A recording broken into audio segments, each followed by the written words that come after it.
Saudara-saudara yang terkasih dalam Kristus, rekan-rekan pendeta Gereja Toraja di mana saja berada, Majelis Gereja Toraja, dan seluruh warga Gereja Toraja, bahkan saudara-saudara sebangsa dan setanah air dimanapun berada.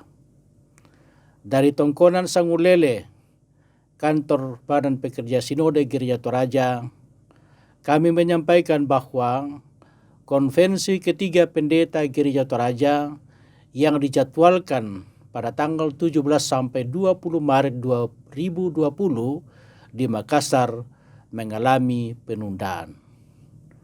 Keputusan penundaan kami ambil setelah berkomunikasi dengan Bapak Gubernur Sulawesi Selatan yang menyarankan untuk mempertimbangkan kembali pelaksanaan konvensi pada tanggal 17 sampai 20 ini.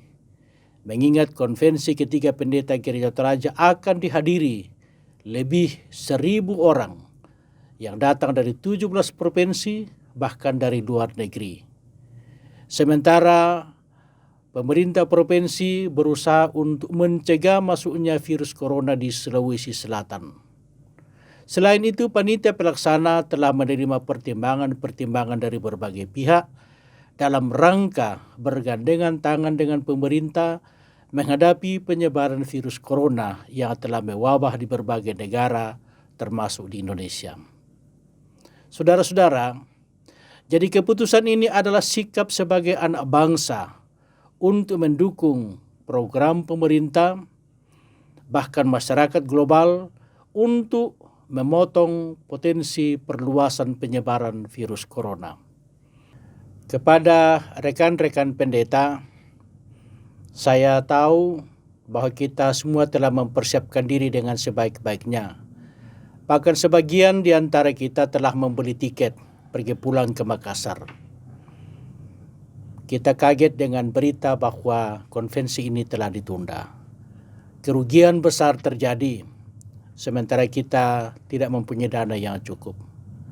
Namun kerugian ini menurut kami tidaklah terlalu berarti dibandingkan dengan dampaknya dalam rangka memelihara kesehatan bagi diri sendiri, bagi keluarga, bagi warga jemaat dan masyarakat. Dan karena itu kita berkorban bagi kepentingan orang banyak. Sehubungan dengan itu pula kami menghimbau seluruh warga Gereja Toraja dan seluruh masyarakat untuk tetap tenang, jangan panik, tetap mengikuti arahan-arahan dari pemerintah sambil tetap berdoa kepada Tuhan. Jagalah kesehatan. Semoga perjuangan untuk mengatasi penyebaran wabah ini secepatnya akan membuahkan hasil, sehingga konvensi ketiga pendeta Gereja Toraja segera dapat dilaksanakan. Demikian penyampaian kami. Mohon maklum. Terima kasih, Tuhan memberkati kita.